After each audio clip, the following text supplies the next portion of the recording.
You see that crank on the left there by the window? Right here? Yeah, roll that down. The windows go down like a car. Yeah. And you need a little ventilation, just roll the window down. At 95 to 100 on short final, 90 over the fence. So this was actually one of the military ones then? Yeah, It was converted?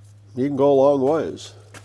It's a wood wing with wood ribs and stress skin plywood. Thanks for watching the Blaircraft YouTube channel. Let's take a short flight over to another grass strip. We're going to fly the 1946 Piper J3 Cub, also known as spare parts. And along the way, I want to share with you some views from the new Insta360 X5 camera. And when we land, we're going to see some up-close views and hear some history of this 1943 Howard DGA-15 aircraft. Super unique. Let's get to it.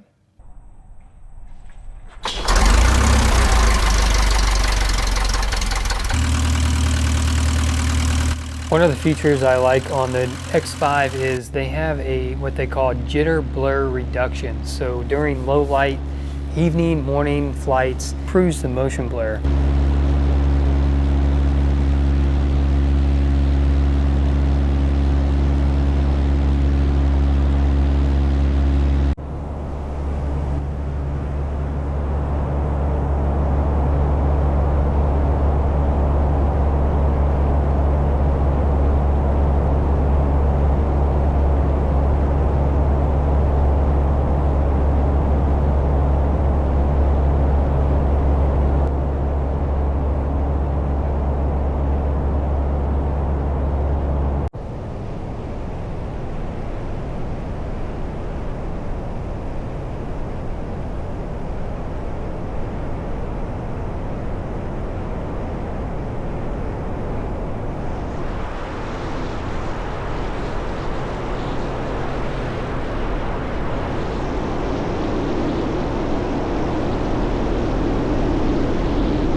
In 1939, the Howard Aircraft Corporation produced a new development of the basic design, the DGA-15.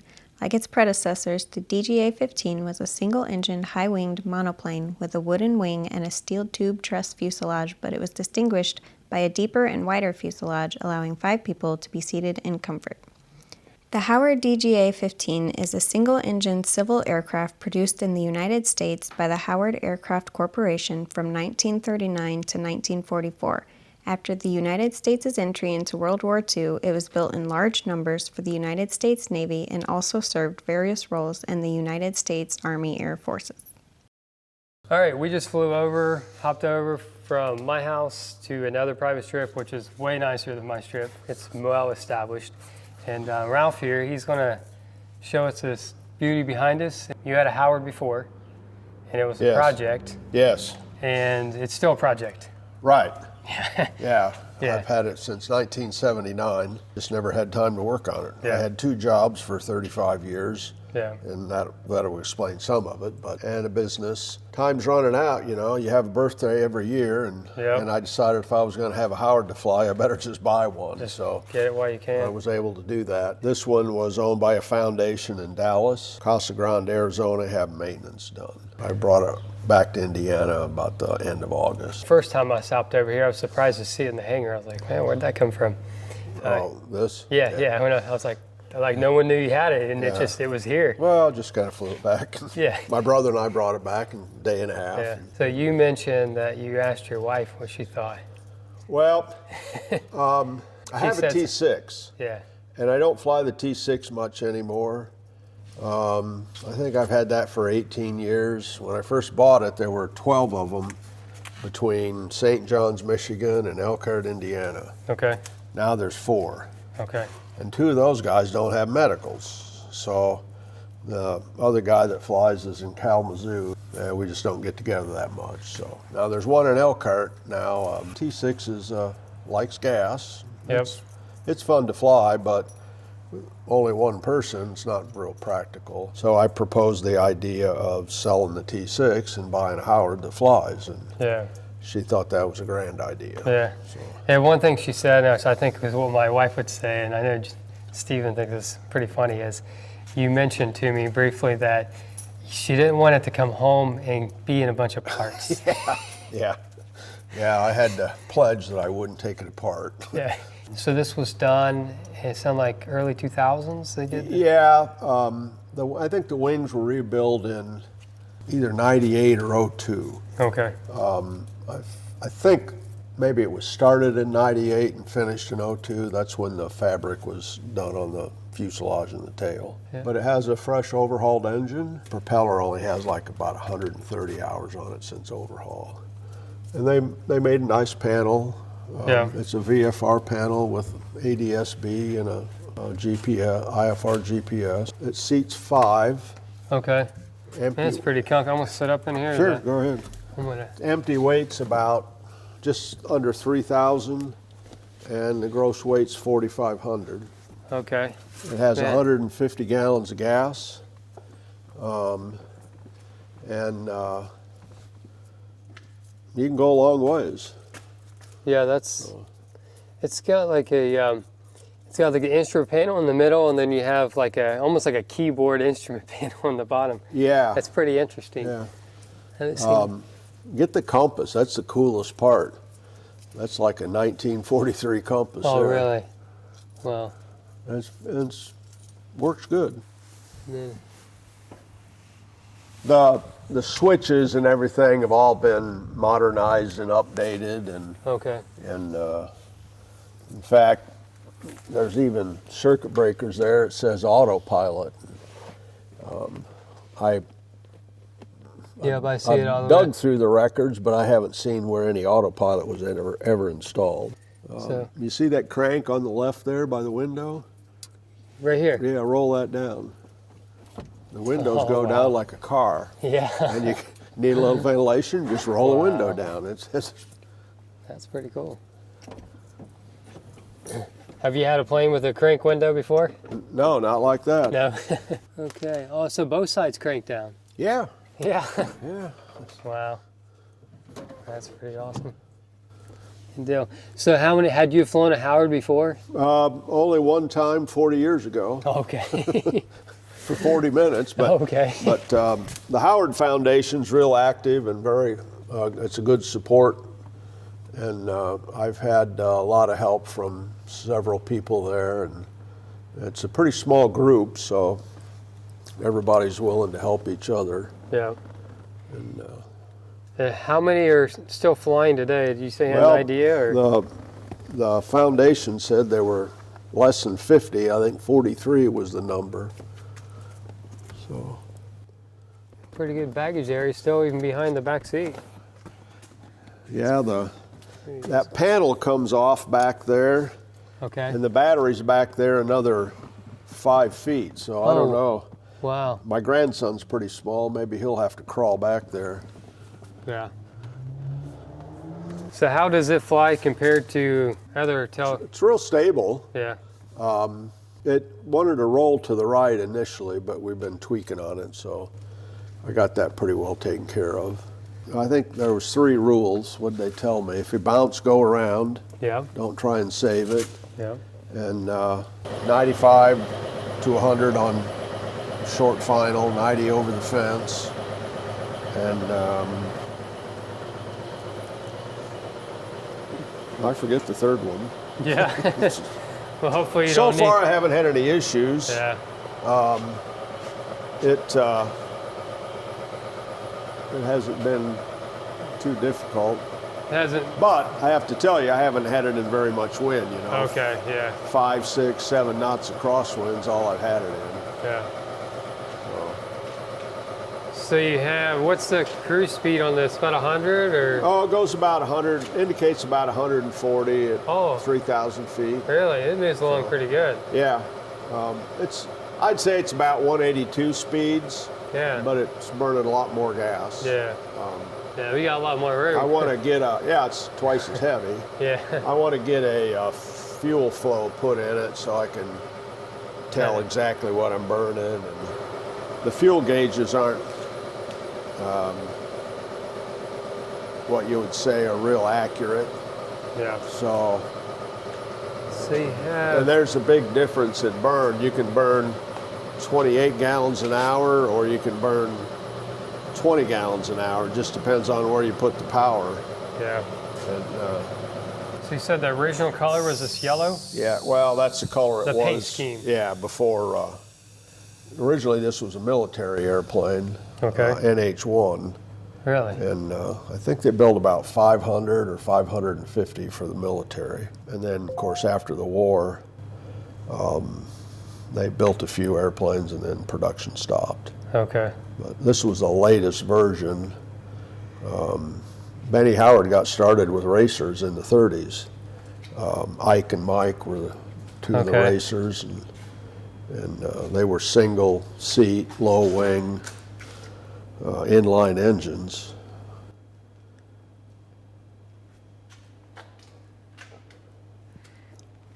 So this was actually one of the military ones then? Yeah, It was converted to... Yeah, and then after the war, people bought them as surplus. And it doesn't have a type certificate data sheet. It has something else. Specification list, I forget. Yeah, there's still engine parts out there. What's more about it? It's a Pratt & Whitney. Yeah, it's a 985, 90. 450, same as a Twin Beach engine. So there's still parts out there for those. Yeah. Well, I don't have the. That's fine. that. How slow does it fly? It stalls about 60-ish, 65. Okay. But you get it that slow and it sinks really rapidly. Yeah.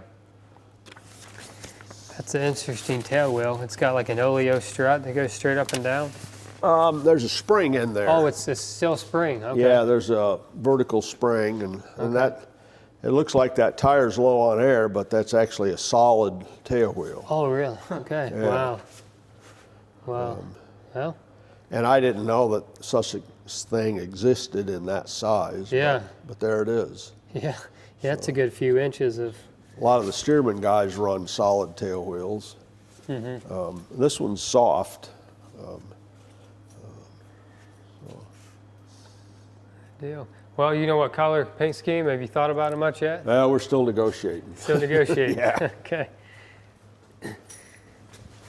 All right. Well, I guess if anyone has any comments on a scheme, you can share that. You know, there's a lot of red ones, there's a lot of yellow ones, and there's a lot of white ones with colors, so Yeah. I'm sure we'll come up with something. So it's got drop down old GE. Yeah, those drop-down are lights there. upgraded from the original ones. The original one had retractable light like that. These are newer style, more reliable. Okay. So here I found it. It's not a type certificate data sheet. Okay. It's an aircraft specification. Aircraft specification sheet. Okay. So. So I thought this was fabulous. This is actually like a Plywood. Plywood. It's a wood wing Yeah. with wood ribs and stress skin plywood, and then fabric over it to protect it. Protect keep it and sew it off. Yeah. Flaps are wood, ailerons are wood. Huh. I didn't realize that. Built right in Chicago. Yeah, they're built just south of Midway Airport. Huh. One or two blocks south of Midway Airport. They'd assemble them there and then tow them down the street to the airport and fly them. Wow. I have a friend in Rockford whose father worked, and his uncle worked at the Howard factory. Really? Yeah, he's a great source of Oh, heck yeah. stories. Yeah. So this would be like aluminum skin. Now, yeah, now that part's aluminum. Yeah.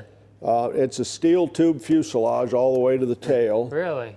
and aluminum in the front, and fabric in the back.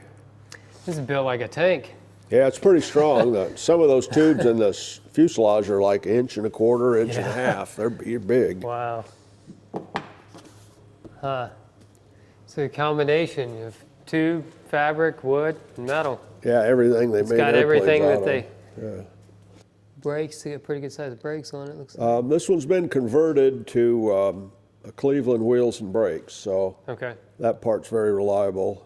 Yeah. I think originally they might have had Hayes or Goodyear brakes, you know, like the Stearmans and the T6s had. Yeah.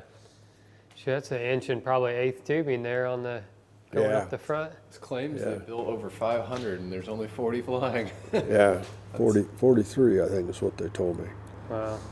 We'll I don't get it painted and then we'll come back and do a full walk around, Yeah. look at the whole thing. Yeah, that'd be nice. Did some weight and balance on it, and if you fill all the gas tanks up, I think you can still take 2 people, maybe 3 people. But if you put 5 people in it and some bags, you probably don't want to. Yeah. You'd be overweight if you filled that back tank. So you got 3 Do tanks. these They're all. transfer into the main, or they all draw? No, you draw from each one individually. Okay. Yeah. The front one's 30. Is it 30 or 33? 30. 30 The gallons. middle one's 88, and the back Wow. one's 33. Wow. So your mid tank's 88. And all that's down here. Yeah, it's all in the belly. It's all in the belly. The cool part is you can fuel it without a ladder, Oh, yeah. except you got to have a ladder to check the oil. So Yeah.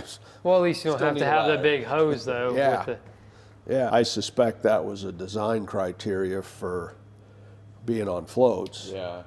oh, You're yeah. never going to get That's, up. that's real difficult to It's like fuel. climbing on a house. Yeah. Yeah. So they could pull up next to the dock and stand on the float and put gas Yeah. in it. It rained overnight. We overnighted in Kansas. Oh, and, your wires. and these wires rusted. Wow. The top ones are not. I got some stainless ones ordered, Okay. and Oh, the bottom ones, yeah, they look the fine. bottom ones didn't rust, but Yeah. the top ones did. I think this electric trim was added at some point, and that's really nice Oh, yeah. on the rudder. So, one reason this goes the speed that it does is the wing loading's pretty high, Okay. and that's what designers did back then. Is high wing loading was fast cruise speed. How are we loading small tail? Yeah. They like to do So- that.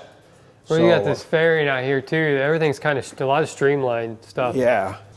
Man, that's quite the pedo, huh? Yeah, now one way to tell the military ones is they all have the pitot tube out on a boom like that. Yeah. The civilian ones were here on these jury struts. Okay, And traditional. they only stuck out about that far. Yeah. So I don't know if what the you- reason was for that. who knows? They just, Who knows why like the big- military does things they do. yeah. So when you see that, that's a good indicator of, hey, that's a, That was a military airplane. yep. There's only one DGA-12 left, and the Howard Foundation has that, and it's under the care of a gentleman in Chicago. It has a little different gear structure, and it's a narrower fuselage, so it's a lighter airplane, and I think it goes, probably cruises much faster than this.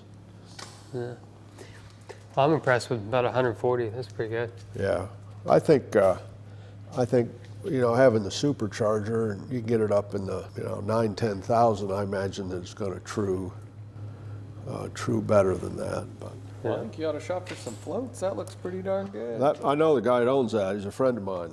That's in Fairbanks. That's Yeah. pretty good on floats, huh? Oh, yeah. In fact, he's kind of one of the guys that inspired me just to go do this. I'll see him in December. Oh, yeah. So.